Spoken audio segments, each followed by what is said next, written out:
In a world where selfishness, as opposed to selflessness, is taking the center stage, what do you think is the frame of mind of men, women, children, both young and old generally? What do you think is their frame of mind when it comes to being selfish or being selfless? I want you to think about that, because that is what we're going to be talking about on this episode of the pod. We're going to be diffusing what a person sees as being selfless in a selfish world. My name is Elizabeth Osanaye-Ja'afar, and I am not going to be doing this alone today.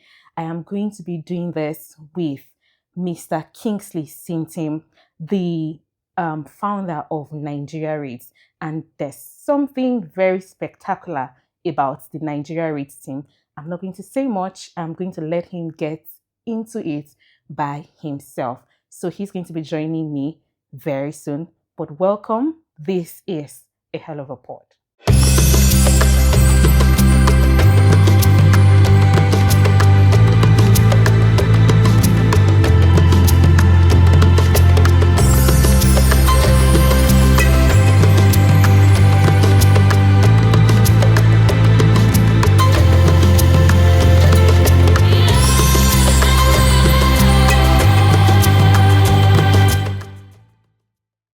Like I said, we're going to be talking about being selfless in a selfish world.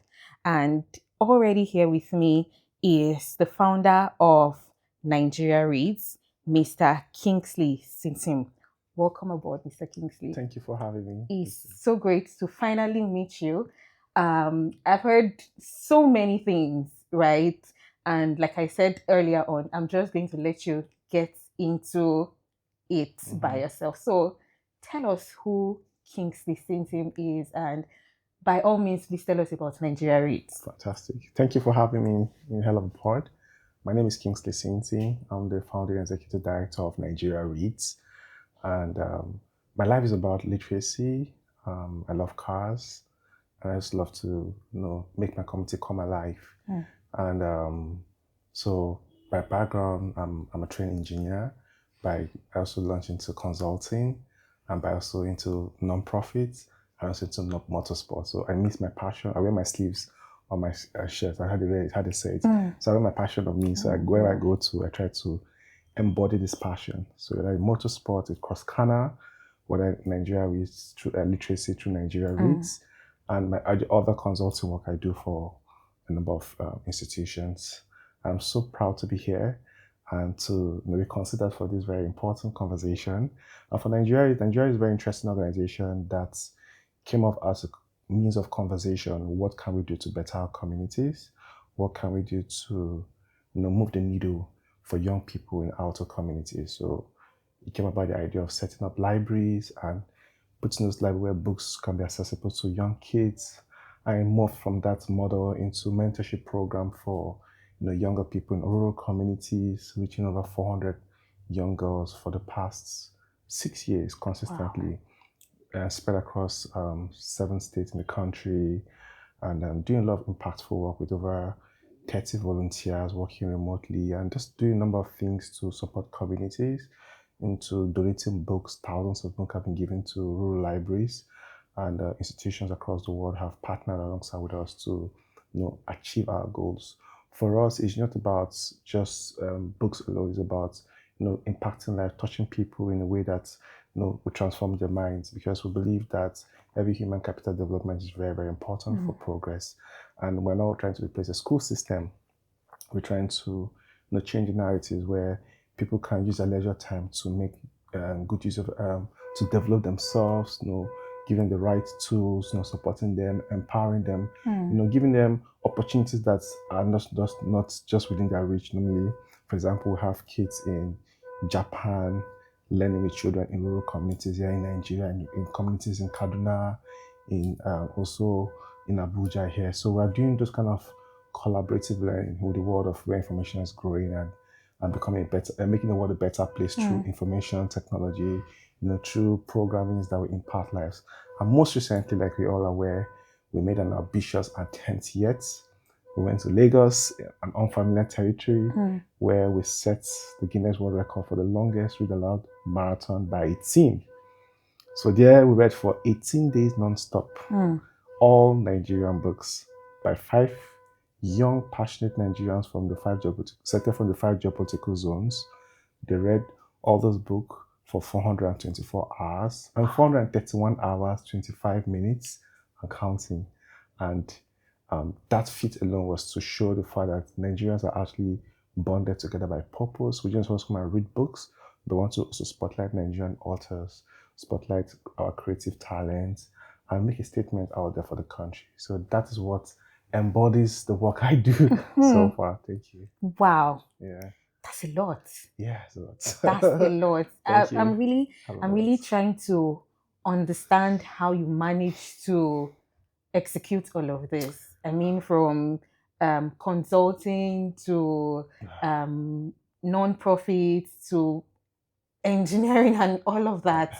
How do you manage to do all of this? Yeah, it's for me, it just, like I said, I wear my sleeves on my, how do you put that word? I wear my hat on my sleeves. Yeah, so I try to see what ways I can make my knowledge work for my communities. Not just, I feel if you have a knowledge and it's just stuck up in there, it just blows you up. So you should be able to translate that knowledge to making tangible impact. And one of my mentors was Muhammad Yunus. I read his book, Banker to the Poor, and how he was a professor of economics in Bangladesh and was teaching these ivory towers, and right across the university there were people who were so impoverished and poor. And he was asking himself, what good is education if you cannot impact the next door neighbor? So he took a step just away from the university, very fancy facility, air conditioned, teaching economic theories, the graphs, doing the things, and no opportunity cost. But what's good is that knowledge when people across the street couldn't benefit from that. So he took roll up his sleeves, went across the community, asking women what's going on in their life, and before he knew it, he started the Grameen Microfinance Bank, who became a model for the modern day microfinance bank in the world today.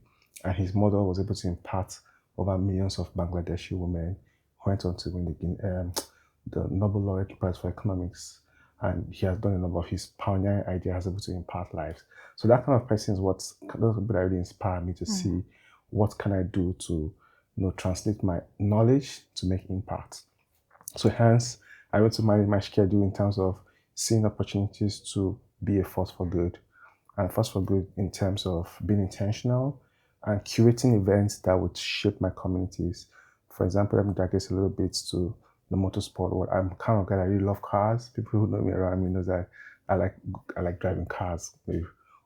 But probably older cars. My friends call me, why do you like old things? I just like, so what do I do? Beyond just liking cars, how can I make it safer? Unfortunately, I lost my mom to a car crash. And I said, what can I do to promote safer driving campaigns? So I started making car events. And in those car events, I promote safer driving campaigns. So for me, it has been a force for good, because a lot of people who are out there are we need to be more intentional with our idea. A lot of educated people, and I'm educated, I went to school, I went to whatever. I don't care whatever school you go to, but what can I see? How can I see the impact you're making in your environment? Yeah. So that's how I manage my schedule. So I look for projects that aligns with my value, and I work alongside with them. Some oftentimes come via referrals, some we have to apply for them. Like I did a job for the Rockefeller Foundation, I will not forget. And when the opportunity came around, it was to upskill 28,000 Nigerians on digital platform. This was 2017. Okay. I was quite young, and I was like, okay, this is a good project to be on. And I put my sleeves and I did a hell of a work.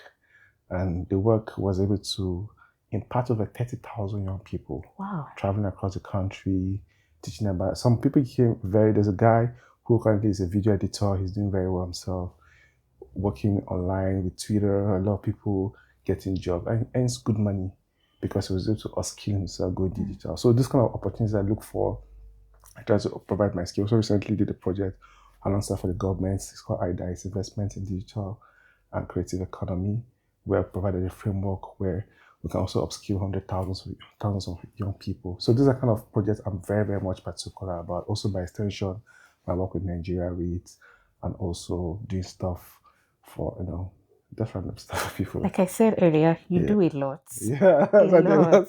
You Yeah, do a thank lot. you. And I must really commend you Thank you. for all you do. Well done. Thank you so much. So from what you said now, we can dive into our topic properly now, because from everything that you've been saying, I hear the word selflessness. Well, thank you. So it takes someone who is selfless, Mhm. someone who is community conscious to be able to do the things that you do. But I want you to, in your own words, what would you say being selfless means to you? Like, I want to hear it in your own words. From all the things that you do, like the capacity that you put yourself in, what would you say selflessness means to you? Often I don't really think about the word self when I'm doing the work I'm doing. But what I think when I'm doing the work I do is being the force for good. Being the fact that you look about the greater good of the community, greater good for all. There's this popular proverb I love from Sesotho. So I can't say it very well, but it says on the line, we are a people because of each other. Okay. So I feel when you think about the greater good, in African community, where way back, we are communal, we live in community. So because we're still in community, we have to look out for each other. And everybody has to work on his or her strengths to cover each other person's weaknesses. So I mean, being selfless or being able to look out for other people's good, even above yours, it serves the greater good of the community. Because oftentimes I think I am part of my community. I can't say that I'm here by myself. People helped me, from my teachers to my Sunday school teacher to the pastor to the church I go to the people who grew me, my parents. So I just feel there's a way to sustain that that chain, to be able to support people alongside you go. Because if you have an opportunity, the opportunity is not just for you alone. The opportunity is to be able to, spread out to other people that are beyond you. I tell myself, what good is in of my value on earth if only just people in my family that benefit from what I have. I feel there's so much more to what I carry. There's so much more to what you carry, to anybody carry, that you can reach out to people. I've seen people who've come across the globe who have done fantastic charitable work. And why can't I even think in that line, like seeing what ways can I impact beyond where I am and spread out my ideas? Because sometimes you don't know where these things would go far reaching. People would benefit from that idea you have. Yeah. So I feel community, thinking for the greater good of all, being able to look out for that. You are people because of each other. So if I don't stand up for my community, I may be a missing link in that chain. So I just want to make sure that I do my own path and contribute very well to it. Not minding what people say, not minding because I'm trying to be what I want to do for community service or not, but I'm doing because it's just the right thing to do and being a force for good. Because there's so many darkness out there in the world. Wanting to have better example of people who are pushing the needle, people who are doing fantastic job. I want to be that kind of person that is uplifting my community. Wow. Okay. So we see that in the current situation of things, and it's not just even peculiar to us. I mean, in the world generally, you'd see that people would rather pick up being selfish. No, they might not consider it as being selfish, right? But you see that a lot of people have a lot of selfish attitude. They have that selfish character in them.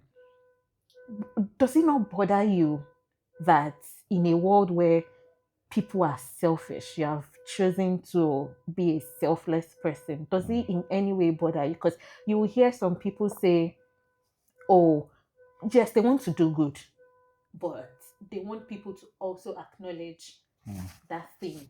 And when people don't acknowledge it, they don't want to do it anymore. So does a situation like that ever bother you, that, oh, I'm doing this and you're not acknowledging it, or you just go ahead and, irrespective of what the response is to it, you just go ahead and do your thing?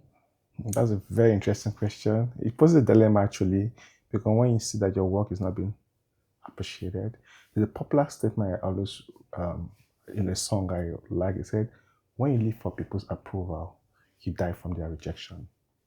So oftentimes, I just think being selfless is not doing because you want to get people's validation, but because you know what you're doing, what is right. You get, so if just for example, a child who is born to a family, winning the child, grooming that child is the right thing to do. You get, even the child might not even appreciate what you're doing to him or her at that time, but that's the right thing to do because that child be developed to become a better person. So as a society, as an individual, for those who may be concerned about the validation they may get, sometimes maybe not even get some validation. Like you heard the work of artists who do very fantastic creative work, and in their lifetime they'll not even be recognized. And it's just this way the world works. The algorithm might not be in your favor in your real time. Yeah. But over time, the work will speak for itself. I feel there's a place for everybody to do what is right. And if you fail to do that, you're also doing what is wrong. Yes. So I feel it's very important that you just don't do it because you want to get validation from people. Because if you're doing that, you might not get... I know I had an experience. We did the project, and after pouring so much funds and doing a lot of work, and this guy was so ungrateful to say that, he's taking it out of the project. Whoa. Only because he had access to some of the tools we had, and he was trying to use us for that project for his own gain. But does that stop you from doing what you... Because if I was really bitter, I spent millions of naira on the project, I've done so much, everybody has given his or her time, and only for this person to come back to say, I don't care about what you've done. I'm going to take your name out of the project. Wow. You could just see how, but that's a bitter experience. Humans will be human. People are inherently selfish, looking out for their own interests. And here was or the thing that stake their interest, we're thinking about, this is for the good of all. But someone was thinking differently. This is for my own good. What's in for me? So you don't even have to, you're going to have those anomalies, those kind of situations come up. But if you know your core, the principle, what drives you, every other thing, when you know your why, your what and your how will be a different thing. So the why determines how you move about your life. So knowing your why, what you're doing, what you want to do, should be the core. Because if not, you'll be shaken to the bones that you don't want to even help people. That people who have been very kind, and that kind have been taken for granted, and hence they just go into their shells and they just want to do anything kind. That's understandable. We are humans, we feel hurt. But I feel we should think about your core, the principle that even regardless whoever treats you the way they are, I think you should do it because this is what is right for you to do, and because of your own posterity's sake. And I don't feel you should be discouraged, because discouragement will come in as a human being. But I just think that, like I said, doing for the greater good of all, and for the fact that, like they always say, karma always pay it forward. So sometimes life, I've been to a country one time, just a personal example. I didn't know anybody in that country. I was stranded, and I needed to locate somewhere in the country. I went to a rural community, and strangers took me in, gave me food, offered me accommodation, and accommodated me for almost 2 days. Even after I should come, they wanted to even give me that. And the people that accommodated, actually they're one of the richest people in the community. They were so kind to me. They even kept in touch that whenever I come back to that place, I should come and visit them. And after I look back in my life, how I've accommodated strangers in my life, I think some way or the other, it pays forward. These people that want to pay you, some way life will just find a way that things will work in for your favor. But if you're looking for the email you got from that person, you might be betrayed. So I just think we should do it for all. Like I feel when I wake up and see that, people who have gone through the programs that we've initiated, I'm now making change. One of the young girls, she's now working in a project with a global institution. I am so proud. And I say, I'm not like this after all. Our effort was not in vain. So I just keep doing what you're doing, and you don't know who in your cycle, outside the cycle, will benefit from it, and how it will pay you back forward. Wow. Thank you. Amazing stuff. Thank you. Well, I'm going to need you to hold the thoughts on all the amazing stuff, because all I hear now is so much amazingness coming from you. So I need you to hold that thought. We are just going to pay some bills from our partners, and then we would be right back. Don't go anywhere.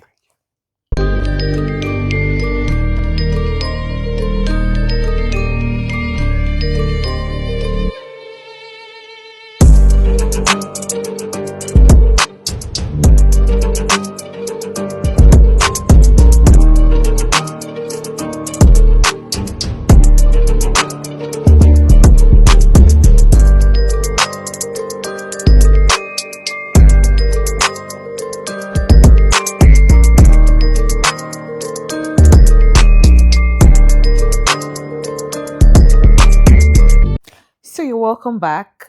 First, I'd like to say a very big thank you to our amazing partners, the Bricks Point Hotels and Apartments in Asokoro. Thank you for having us and thank you for taking very good care of us. So, if you live in Abuja or you're coming to Abuja for anything and you're thinking of a staycation, you're thinking of comfort, you're thinking of luxury, I promise you the Bricks Point Hotels and Apartments is the right place for you. So please do reach out to them. So, Mr. Kingsley, I want us to quickly talk about, I want us to quickly talk more on being selfless because I really want you to talk about the Guinness World Record attempt that you guys had. But before we get to that, so speaking of being selfless, is there like anything in it for you? Honestly, that question have been asked to me. So someone have asked me that question several times when we're doing the attempt, and I never sat down to think about what was it for me or for my what goal. Okay, the goal was to make sure that people are reading. Okay. The goal was to make sure people see learning as fun and not as a boring activity. But instead of individual compensation, I didn't think about it in that light to say, oh, am I going to use to build myself to stardom, become a superstar, or we're going to talk about this guy who did it amazing? Because I wasn't in the picture, I was just behind the scene. So if even on the certificate, my name will not be there. So the only thing that I was privileged to organize a team. And what the team taught me that there's a people power you have, there's a people skill you have that you can bring people together. And that's the privilege I had that I would not take for granted. Because for the past 16 years, that record has not been broken. Why it wasn't broken? Because it's a team effort. Okay. Maybe to put a team together for 18 days non-stop, people from diverse backgrounds to work together for a common goal, it takes a lot of work. And the people that did in the past were sponsored by the government of that country. So it was funded by the government.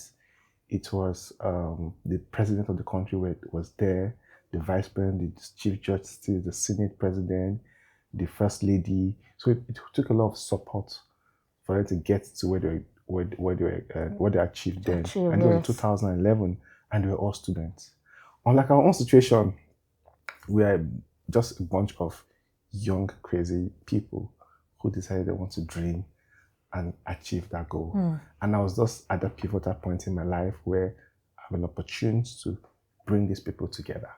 So almost all the people that came together was because of one connection I had with one person that knows one person, and good people coming together to work for a common good, actually. And that is how we started the campaign. Prior to us, some other people have started the goal, and they actually couldn't achieve it because there are a lot of personal agenda that step into the place, okay, with monetary or for the fame or for the people, or there's so many things that are not properly done. Unlike our own situation, we had to do our theory of change. What is our why? Are we going to continue this thing even when we don't get the support we needed? Are we going to continue this thing even though we don't tend to get any monetary support from anybody, whatever it is that achievement? And we decided that, we're doing this because we want to promote national unity. We want to promote Nigerian literature. We want to support Nigerian authors. We want to support the publishing arm. So we started reaching out to them. I know we had a case where one of the authors reached out to us that, we asked for support in terms of give us your books. He said, no, she can't give us her books because people don't buy Nigerian books. You can't ask corporate sponsors to sponsor her. It was very like a bashful statement. A Nigerian author told you that? Yeah, she wrote an email to us saying that she can't buy. If you want her support, you can't buy it to support her. So it was very, very, of course, you encounter those kind of situations. Wow. And luckily, what happened for us was a juxtaposition of the nightlife. So the people where we did the project was, I was sitting in my room, I'm looking at where can we do this event. We reached out to a number of schools. They were not that forthcoming. Response were not really encouraging. Of course, they tried. They couldn't understand why we're going to read for that non-stop hours. The Guinness World Record is becoming very, very overburdened. So Nigerians, on that record at 10. So for me, like, even when I even got the idea, came about Guinness World Record, for me, I saw the greater impact. What are we trying to achieve? What's the point we're trying to make? And when we started the campaign, reaching out to people, at this one in my house, I looked up libraries in Lagos. We're trying to do in Lagos. Lagos, you know how Lagos is big. Mm-hmm. And I saw this fancy, the library. I'm like, whoa, this is very nice. Check, look them up. It has books. But apparently, it's a fine dining restaurant in Lagos. So I just reached out to them. Oh, yo, I'm going to do this event. Oh, they asked me to come over. I'm based in Abuja. So I should come. So the next day, I booked the flights to Lagos, meeting these guys for the first time. That was what bettered the partnership that worked. A partnership that we're doing something in a functional space that's not a library, but has the aesthetic of a library. And we had back and forth, and they got approvals for it. So they hosted the campaign graciously in their facility. For 18 days, accommodated us, fed the team, provided a lunch. They even gave us, and the publicity there, it was amazing. So we did all that. And to cut the long story short, we were able to achieve our goals against all odds. So where we hoped on, we couldn't get the hope that we wanted to get, but these people took us by the arm and supported the vision through. And also the kind of fantastic team support we had. So people like Hope, Mr. Johnson, even people that even did not support us along that. Everybody still provided one form of support, sacrificed so much. And nobody was asking, how are we going to maximize this thing for our own personal enrichment? Because, like I told my team, my name will not going to be in the certificate. It's your name that will be there. So, and they saw that this thing was beyond an individual goal. So that's why we had to come together. Because if we had fallen apart during the planning, everything would have crumbled. Yeah, definitely. So we had to stay through, even though we had issues. Don't get me wrong. There were still people that were, this is So, but we're able to succumb all through. So it takes a lot to be able to work together with people. And so, I mean, what I gained from this whole experience is that my leadership skill has been tested, and the opportunity to grow my appetite to do more bigger things. Because I just say that for me, as long as I'm hard breath in my body, I always be trying very bold attempts. And just to summarize it, this attempt, at the time when I even planned, we don't get in the PR we wanted. We wanted to, go on Insta blog. Let people be talking about, how this and that. People like, we know about your campaign, and just a call came through from a partner. And they saw the story of one of our colleagues who have been trying to push engagement, and they liked the story, and they just did a call. At that day, when they did that call interview, we all fought as a team. We had almost an hour heated argument, insulting us. Like, how those team dynamics will come together, being dynamic. We're not getting this PR right. We're stopped. We're not on Insta blog. We're not on this thing yet. We're not on Tunde Edna. We won't enter Tunde Edna. We enter all those. We're on this, what they call that place, Pulse Nigeria. Okay. But we're thinking in that. So I told my team, you hold on. The vision might be bigger than. The vision is bigger than what we're planning. And lo and behold, Associated Press took the story, and they covered that story. And the following day, we're on Washington Post, we're on Seattle Times, we're on Yahoo News, we're on MSN, we're on a lot of international. We have about close to 17 international press covered it for free. So the editor told me that Kingsley, even though this story is a very good and unique story, you wouldn't have gotten this press coverage. So some people even did a YouTube podcast on this that I wouldn't even know about. They just sat down and started talking about, I went just going through it. So that's our story. The Nigerians did this fantastic stuff. So you could just tell nobody, you don't know who's watching what you're doing. You don't know who is inspired by your story. For me, we've achieved our goal by just even setting an example to other people. That is very, very rewarding. Even the school I was applying to, I was supposed to go do a program. I was supposed to, because of this activity, I even had to even cancel.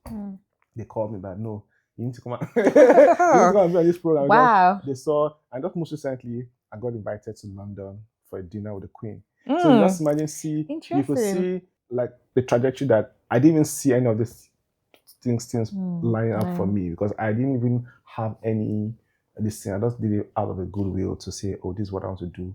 And I was born financially, we were all born emotionally. Everybody sacrificed something. We're even still have some outstanding bills to pay, but we kept pushing against all. And the rewards, even when I started reaping the dividends of it, we're still going to reap more for the team and for the fact that the national consciousness about conversational land literacy is there. We started doing partnerships, Nigerian prisons, to support libraries in those kind of facilities. Reforming people's mind. And it's very important that, we did what we did. So like I said, the world is far beyond the immediate times. It could be long term, much more than when it's hit. You never know where it's going to hit you up from. Yeah, right. Yeah. Again, amazing stuff. Thank you. So I'm just going to say well done to you. Thank you. I feel like what you said about the whole attempt generally even covers what I needed to know, because I was talking about in general terms, right? What the things that you do, not just maybe with Nigeria race, but with every other thing that you get involved in. But I think this already answers that. So it's not, what you're saying now is that it's not just about you, but is more about the collective good of everybody involved and even the people not involved. So again, well done to you. Thank you. To the entire team. I just have one question about the attempted record that you is a broken record already. Yeah, it's broken. So just waiting for the official confirmation. Oh, okay. Guinness World Record. So how soon are we expecting that? Yeah, so luckily, like I go back to apartment, the library Lagos, because we're there, I think we're burnt financially, everywhere, emotionally. Wow. Like we couldn't just pay the extra money that they were asking us because we had to pay money for expedited requests. So luckily they reached out to us like last week. So we paid for it. So I think within 5 days or 7 working days, we should get the confirmation. And hopefully within this week, today's month Tuesday, so by before Thursday, we should get the official confirmation. And we can't wait to celebrate in our own ways for Nigerian literature, for Nigerian literacy, for Nigerian authors, for every young person who's dreaming. Because our attempt goes to tell you that people can come together and do something very tangible and meaningful. Because it was a teamwork. It wasn't an individual goal. We had to come. There's a popular phrase I love by Margaret Mead. They say, never underestimate what a thoughtful, committed citizen can do. It's the only thing that can change the world. No matter how small it is, we came together and we did what we did. So we're really, really humble, looking forward to celebrating that. And I can already say congratulations, right? Congratulations are in order already. Absolutely, yes. You can. Within a few days, the certification is going to be here. And so we can't wait to party with you guys. Thank you so much. Can't wait to party with you guys. We can't wait to be hosted on that. Yes. Sure. Don't worry, we're sure. Party. I love partying, so I'm definitely going to be there. Before we round this up, I like to do something that we call the rapid fire questions. Okay, so I'm going to ask you, and you just have to be spontaneous about your responses. So, coffee or tea? Tea. What's your favorite TV show? My favorite TV show is Breaking Bad. Can you tell us about it? Walter White, the guy. I like how the story grows up on you. The guy was an underdog. You know, when the guy was the villain, and he's the protagonist. So how he was able to build a drug empire. From the scratch. He never knew anything about it until much later, and his in-law was even complete. So it's a very interesting story. I like the cinematography, I like the storytelling, I like the details, I just like every time. I just not the regular TV show you watch that just fire paid, but it just goes in at you. Yeah. Okay. Dubai, Abuja, or London? I'm in Abuja. I've been to Dubai. I've not been to London. So I would say, Dubai is way better. But it's really hot. Okay. So, but I'm looking forward to being in London. So I guess, but Abuja is really beautiful anyways. What's your favorite childhood memory? My favorite childhood memory I was thinking about recently was when I went to Kaduna for my uncle's graduation from the Nigerian Defense Academy. I will never forget that I was a child.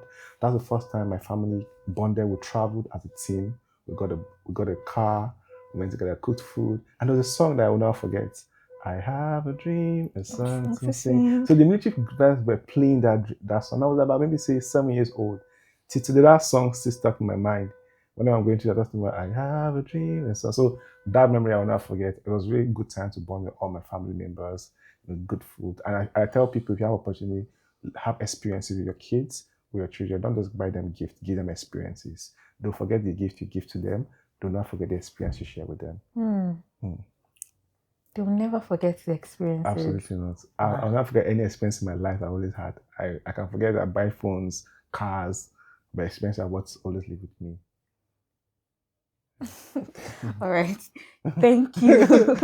Thank you so much for being here, Thank Mr. you. Kingsley Thank you Sintim. so much for having And I wish you absolutely the best Thank you so in much. all of your endeavors Thank you so moving much. forward. I And need like to. I said, we on this theme can't wait to celebrate Absolutely. with Thank you. you so much. Thank you so much, guys. Thank you for having I me, hope everyone. that you have learned one or two things from Mr. Kingsley today.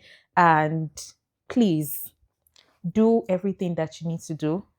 Like, share, comment, subscribe to the channel, and just generally everything. And thank you so much again for watching.